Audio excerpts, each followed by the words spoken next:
Hello everyone, I am Kajal Jain.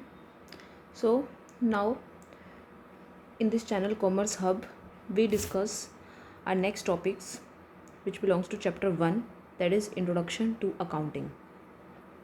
अब तक हमने इंट्रोडक्शन टू अकाउंटिंग के काफ़ी सारे टॉपिक्स हमने पढ़ लिए हैं.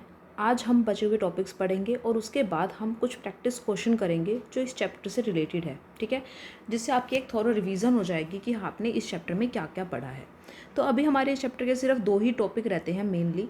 The first one is branches of accounting and second is qualitative characteristics of accounting information. Accounting information के जो क्वालिटेटिव करेक्टरिस्टिक्स हैं वो क्या होने चाहिए. ठीक है, ये 2 टॉपिक करने के बाद हमारा चैप्टर एक तरीके से कंप्लीट हो जाता है. उसके बाद हम इसी चैप्टर से रिलेटेड 10 प्रैक्टिस क्वेश्चंस पढ़ेंगे. ठीक है, उसके आंसर्स आपको देने की ट्राई करना है कि अगर आप दे पाओ तो. ठीक है, तो ये सब कुछ आज हम इस वीडियो में करेंगे. So let's start this video and yes, if you like this video then subscribe this channel and share this video as more as possible. Okay, so now let's start this topic. The first one is branches of accounting.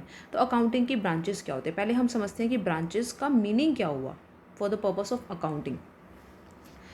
Management nowadays require various type of information to perform its function. Management को आज के time में management nowadays require various type of information to perform its function more efficiently. अपने काम को efficiently करने के लिए मैनेजमेंट को बहुत सारे टाइप की इंफॉर्मेशन चाहिए. ओनली फाइनेंशियल इंफॉर्मेशन से भी काम नहीं चलेगा.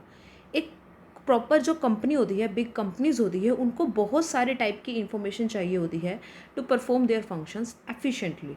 To meet all those requirement, उन सभी रिक्वायरमेंट्स को पूरा करने के लिए various specialised branches of accounting have come into existence. इस सारी की सारी नीड्स को, इन सारी रिक्वायरमेंट्स को फुलफिल करने के लिए there are various branches of accounting. ठीक है, but according to class 11th हम कुछ सेलेक्टेड सी ब्रांचेस पढ़ेंगे जो आपके सिलेबस के अकॉर्डिंग है. तो एक डायग्रामेटिकली हम इसके प्रेजेंटेशन देख सकते हैं कि अकाउंटिंग का सबसे फर्स्ट ब्रांच हमारी क्या है, फाइनेंशियल अकाउंटिंग. ठीक है, उसके बाद एक होती है कॉस्ट अकाउंटिंग. फाइनेंशियल के अंदर तो क्या होते हैं, सारी फाइनेंशियल ट्रांजेक्शन्स को रीड किया जाता है. कॉस्ट अकाउंट के अंदर हम कॉस्ट के इनफ्लो और आउटफ्लो को देखते हैं कि हमारे पास कितनी कॉस्ट हमारे पास आई और कितनी कॉस्ट हमारे पास, मतलब हमारी कितनी कॉस्ट लग रही है, that is the cost accounting. उसके बाद आता है मैनेजमेंट अकाउंटिंग. मैनेजमेंट अकाउंटिंग के अंदर हम देखते हैं मैनेजमेंट को डिसीजन लेने पड़ते हैं, जो बहुत सारे टाइप के डिसीजन लेने पड़ते हैं, जैसे बजट कितना रखे कंपनी का, मतलब बहुत सारे डिसीजन होते हैं जो मैनेजमेंट को लेने पड़ते हैं, वो हम पढ़ेंगे मैनेजमेंट अकाउंटिंग के में. ठीक है, उसके बाद हमारा आता है टैक्स अकाउंटिंग जो हमारे टैक्सेशन से रिलेटेड है. एंड लास्ट आता है हमारा सोशल अकाउंटिंग. ठीक है, ये 5 टाइप की अकाउंटिंग है जो हम पढ़ेंगे कि करके. तो सबसे पहले हमारी आती है फाइनेंशियल अकाउंटिंग. फाइनेंशियल अकाउंटिंग क्या होती है? Financial accounting is that branch of accounting which involve, इसके अंदर क्या क्या हमने पढ़ा. फाइनेंशियल अकाउंटिंग तो हम पढ़ ही चुके हैं. इसके अंदर सबसे पहले हम आइडेंटिफाई करते हैं, दैन हम मेज़र करते हैं, रिकॉर्डिंग करते हैं, क्लासीफाई करते हैं, summarising the business transaction. It involves, मतलब इसके अंदर ये सारी चीज़ें होती है. सबसे पहले हम आइडेंटिफाई करते हैं ट्रांजेक्शन्स को, फिर मेज़र करते हैं, फिर हम उसकी रिकॉर्डिंग करते हैं जर्नल में, दैन हम उसको क्लासीफाई करते हैं लेजर में, और फिर उसको समराइज़ कर लेते हैं, मतलब trial balance, trading and profit and loss account and balance sheet. ठीक है, it involves the steps from identifying, recording of transaction to summarisation. इसके अंदर मतलब बहुत सारे स्टेप्स इंक्लूड होते हैं, जैसे कि पहले आइडेंटिफाई करना, फिर रिकॉर्ड करना ट्रांजैक्शन को, फिर उसका समराइजेशन कर देना, एंड देन लास्ट में कम्युनिकेट कर देना हमारा फाइनेंशियल डाटा इंटरेस्टेड पार्टीज को. ये तो हमारा फाइनेंशियल अकाउंटिंग का मीनिंग है, वही पुराने वाला. सेकेंड हमारी थी कॉस्ट अकाउंटिंग. कॉस्ट अकाउंटिंग का मतलब क्या होता है? The main purpose of cost accounting is to ascertain the total cost and per unit cost of goods. इसका मतलब क्या होता है? असर्टेन करना, पता लगाना हमारी टोटल कॉस्ट कितनी आई है किसी भी चीज़ को बनाने में, and per unit cost of goods produced, और एक गुड्स को बनाने में कितनी कॉस्ट आई, एक गुड्स को बनाने में कितनी कॉस्ट आई और उसकी टोटल कॉस्ट कितनी है. जैसे फॉर एग्जाम्पल हमने एक प्रोडक्ट बनाया, हमने एक प्रोडक्ट की कॉस्ट हमारी क्या आई है, हमने एक प्रोडक्ट बनाया है जिसकी हमारी जो कॉस्ट है फॉर एग्जांपल वो 10 रुपीज़ की है. ठीक है, वैसे वैसे हमने 500 प्रोडक्ट्स बनाए हैं, तो उसकी कॉस्ट अब हमारी कितनी होगी, 500 मल्टीप्लाई 1000, तो वो कितने आ गया, 50,000. तो ये हमारी जस्ट कॉस्ट निकल जाती है. ये हमारी क्या हो गई, पर यूनिट कॉस्ट, और ये हमारी क्या हो जाएगी, टोटल कॉस्ट. ठीक है, it also estimate the cost in advance. इससे हम कॉस्ट इन एडवांस भी पता लगा सकते हैं कि किसी चीज़ को प्रोड्यूस करने में हमारी कॉस्ट लगने कितनी वाली है, तो उस अकॉर्डिंग हम इसको कम ज़्यादा भी कर सकते हैं। ठीक है, तो हम इस चीज़ का पता लगा सकते हैं। एंड अगर हमने कॉस्ट इन एडवांस पता लगा ली तो हम क्या कर सकते हैं, हमारी कॉस्ट के ऊपर कंट्रोल भी कर सकते हैं। Then it help the management to control over cost. ठीक है, उसके बाद आता है मैनेजमेंट अकाउंटिंग। मैनेजमेंट अकाउंटिंग क्या होता है? Management accounting refers to that branch of accounting which is concerned with presenting the accounting information in such a way that helps the management in planning and controlling the business operation of business। मतलब management accounting वो branch है accounting की जिसके अंदर हम accounting information को इस तरीके से पेश करते हैं, प्रेजेंट हम उसको इस तरीके से करते हैं जो मैनेजमेंट की हेल्प करता है प्लानिंग में और कंट्रोलिंग में बिजनेस को, एंड मोस्ट इम्पॉर्टेंट डिसीजंस लेने में। फिर मैनेजमेंट उसी अकॉर्डिंग अपने डिसीजंस ले सकती है। ठीक है, उसके बाद आता है टैक्स अकाउंटिंग।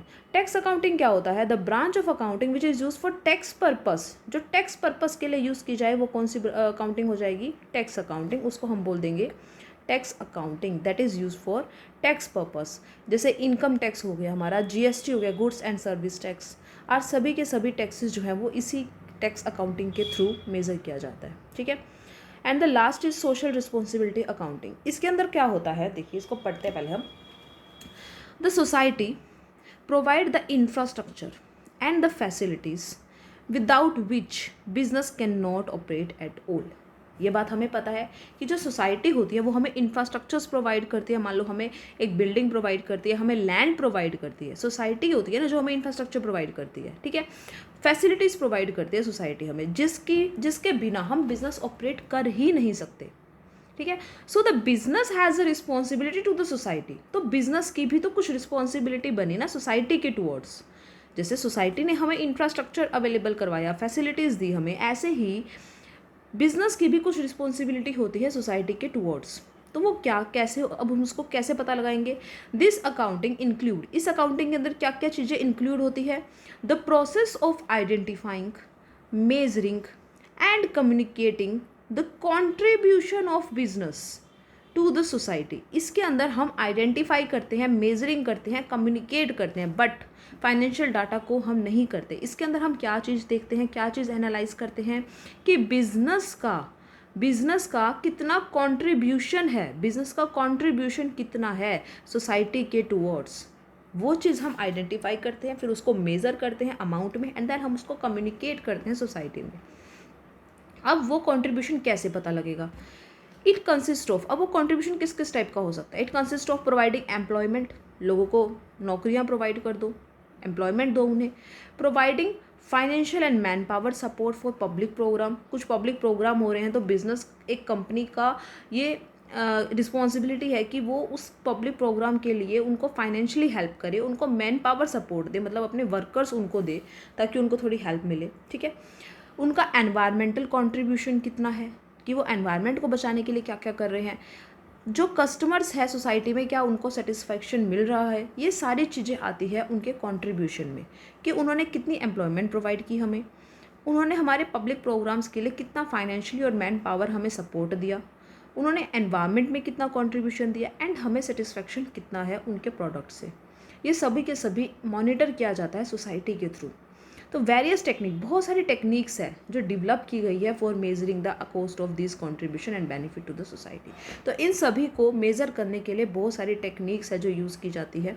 ठीक है, तो ये सारा का सारा सोशल रिस्पॉन्सिबिलिटी अकाउंटिंग होता है कि बिजनेस जो है अपनी सोशल रिस्पॉन्सिबिलिटी किस तरीके से पूरी कर रहा है। तो आई होप ये टॉपिक आपको समझ में आ गया होगा। तो हमने कितने टाइप की अकाउंटिंग पढ़ी? हमने अकाउंटिंग, सबसे पहले हमारी अकाउंटिंग कौन सी थी?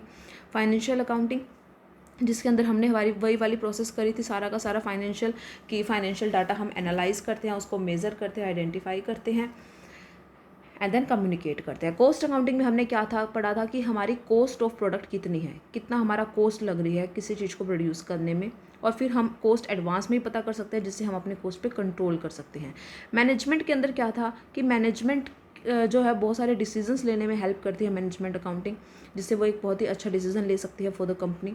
टैक्स अकाउंटिंग क्या था, टैक्स पर्पस के लिए जो है टैक्स अकाउंटिंग किया जाता है, tax purpose like income tax वगैरह जो हो गए सब कुछ।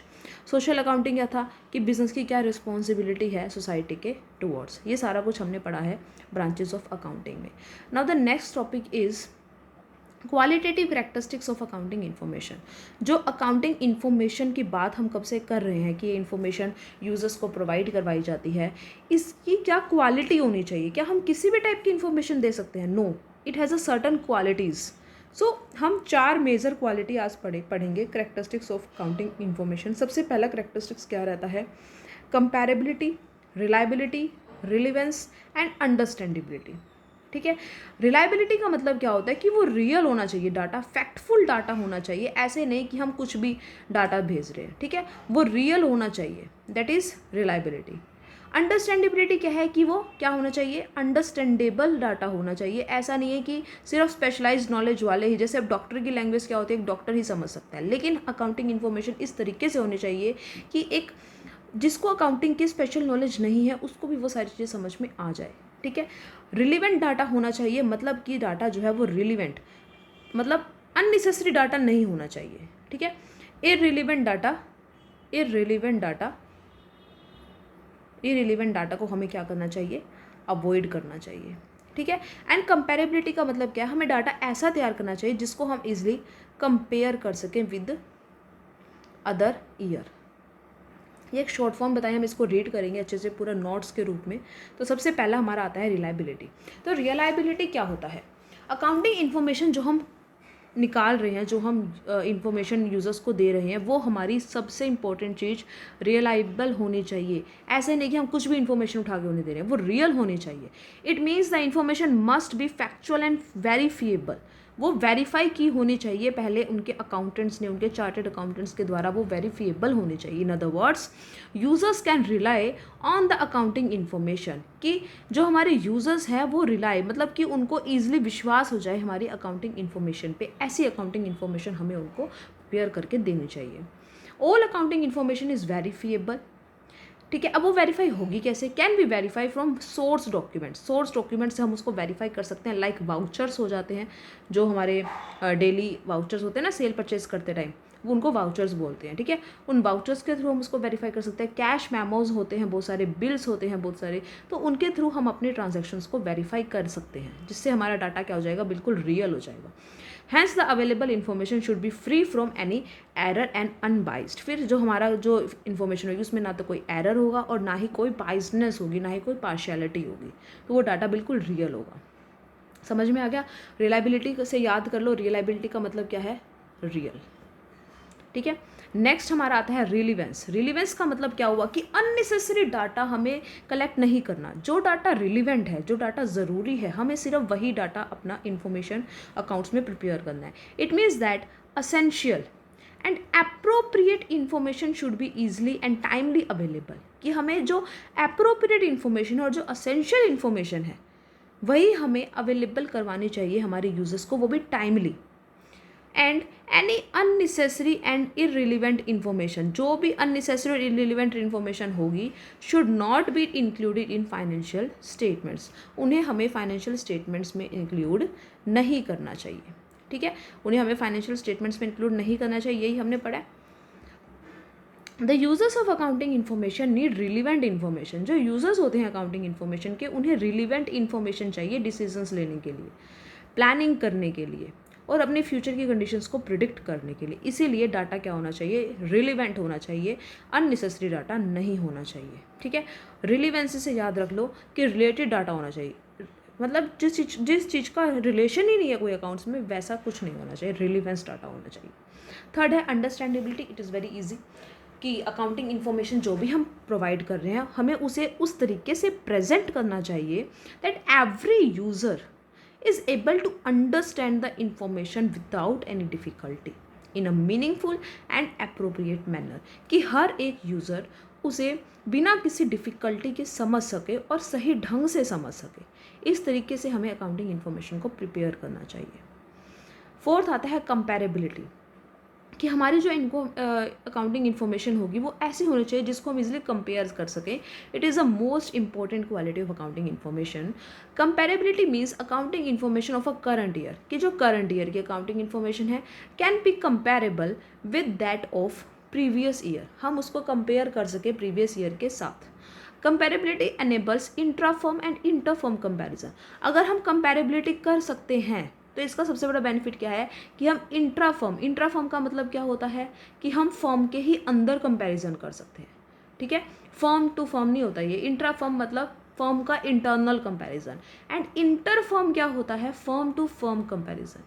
ठीक है, ये होता है एक फर्म का, इसको क्या बोलते हैं, एक फर्म का दूसरे फर्म के साथ कंपैरिजन. ठीक है, मान लेते हैं कि ये एक दो फर्म है, एक ए फर्म है, एक बी फर्म है. ठीक है, तो इंट्रा फर्म का मतलब क्या होता है, इंट्रा फर्म का मतलब क्या हुआ, जो ए फर्म है उसका अपने आप में ही कंपैरिजन कर रहे हैं हम, उसका एक साल का मतलब उसका पिछले साल का और आगे साल का कंपैरिजन कर रहे हैं. लेकिन इंटर फर्म का मतलब क्या हुआ, इंटर फर्म का मतलब क्या हुआ, ए और बी दोनों फर्म है और हम इन दोनों का कंपैरिजन कर रहे हैं. ठीक है, इन दोनों के सालों का कंपैरिजन कर रहे हैं हम, उसको बोलते हैं इंटर फर्म. तो कंपैरेबिलिटी से ये चीज़ ईजी हो जाती है. आगे बोला हुआ है it reveals the strong and weak point. हाँ देखो, अब अगर हम कंपैरिजन कर रहे हैं तो उससे हमें हमारी कंपनी से रिलेटेड वीक पॉइंट और स्ट्रॉन्ग पॉइंट्स का पता लग जाता है. It helps to find out the growth. इससे हमें पता चल जाता है कि हमने कितनी ग्रोथ की, क्योंकि हम क्या कर रहे हैं, पिछले साल से मतलब प्रीवियस ईयर से करंट ईयर को कंपेयर कर रहे हैं. तो हमें पता चल जाएगा कि हमने कितनी ग्रोथ की है एंड प्रोग्रेस कितनी हुई है बिजनेस के अंदर over time and in comparison to the other business. दूसरे बिजनेस के कंपैरिजन में हमने कितनी ग्रोथ की है. तो कंपैरेबिलिटी के थ्रू हमें सारी चीज़ें इजीली पता चल जाती है. ठीक है, तो फर्स्ट हमारा क्या था, रिलायबिलिटी की डाटा हमारा बिल्कुल फैक्टफुल होना चाहिए, रियल होना चाहिए. अंडरस्टैंडेबिलिटी की वो अंडरस्टैंडेबल होना चाहिए, हर कोई उसको इजीली समझ सके. रिलेवेंस का मतलब क्या होता है कि अननेसेसरी इन्फॉर्मेशन उसके अंदर हम इंक्लूड ना करें, should be avoided. And comparability का मतलब क्या हुआ कि हम उस डाटा को इजीली कंपेयर कर सके प्रीवियस ईयर के साथ. तो ये 4 करैक्टरिस्टिक्स हमारी रहती है. तो इस टॉपिक के साथ हमारा जो लेसन है चैप्टर 1 जो है हमारा क्लास 11th का, वो हो चुका है कंप्लीट. ठीक है, अब हमने जो जो टॉपिक्स 4 वीडियोस आपके पास मैंने आपको दी है, उन 4 वीडियोस में वो लेसन पूरा कंप्लीट हो जाता है. उन 4 वीडियोस का अब हम कलेक्टिवली क्या पढ़ने वाले हैं, ऑब्जेक्टिव टाइप क्वेश्चंस. ठीक है, उन ऑब्जेक्टिव टाइप क्वेश्चन से ये पता चल जाएगा कि आपने उस वीडियो को कितना ध्यान से देखा है. ठीक है, try to give answers. So first question आपके सामने है ये, the person, firm or institution who does not pay the price in cash for the goods purchased or the services received is called. एक ऐसा पर्सन या कोई firm या कोई institution who does not pay, जो पे नहीं करता price in cash for the goods purchase, जो उसने गुड्स खरीद दिया. मान लो आप एक रिटेलर हो, आपसे किसी ने सामान खरीद लिया और उसकी पेमेंट नहीं की, या फिर आप कोई सर्विसेज प्रोवाइड कर रहे हो और उसकी आपको पेमेंट नहीं की गई, तो आप क्या मतलब वो पर्सन, उसको हम क्या बोलेंगे, द पर्सन इज कॉल्ड, उस पर्सन को क्या बोला जाता है, क्रेडिटर, प्रोप्राइटर, डेटर या नन ऑफ दिस. बताओ क्या बोला जाएगा उस पर्सन को.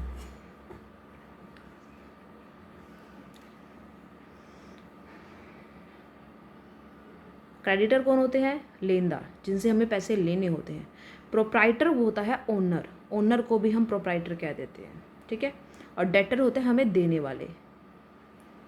तो ओनर तो होगा ही होगा नहीं, है ना. क्रेडिटर कौन होता है, जिनसे हमें लेने हैं, लेकिन वो पर्सन हमें पैसे देगा, तो क्रेडिटर भी नहीं होगा. तो इसका राइट आंसर क्या बनता है, डेटर. उस पर्सन को हम क्या बोलेंगे, डेटर. ठीक है, आगे next, the art of recording all business transaction in a systematic manner in a set of book is called. देखो, सारी रिकॉर्डिंग करने की जो आर्ट होती है, सारी बिजनेस ट्रांजैक्शन को जब हम रिकॉर्ड करते हैं सिस्टमेटिक मैनर में एक बुक्स के अंदर, उसको हम क्या बोलते हैं, अकाउंटिंग, बुक कीपिंग, लेजर या नन ऑफ दिस. देखो, अकाउंटिंग में तो सब कुछ इंक्लूड होता है, not only recording, classification, summarisation, interpreting, communicating, सब कुछ इंक्लूड होता है. लेकिन यहाँ पे बात किसकी हो रही है, ओनली रिकॉर्डिंग की. तो वो किस में होता है, बुक कीपिंग में. ठीक है, तो इसका राइट आंसर हमारा क्या बनेगा, बुक कीपिंग. आगे आता है external users of accounting information are not. इनमें से जो एक्सटर्नल यूज़र नहीं है हमारी अकाउंटिंग इंफॉर्मेशन का, यस, तो इनमें से कौन सा एक्सटर्नल यूज़र नहीं है? सोचो, एक्सटर्नल यूज़र्स तो मैंने आपको कराए भी थे, तो एक्सटर्नल यूज़र कौन सा नहीं है इसमें से? जो एक्सटर्नल यूज़र्स नहीं है, थिंक।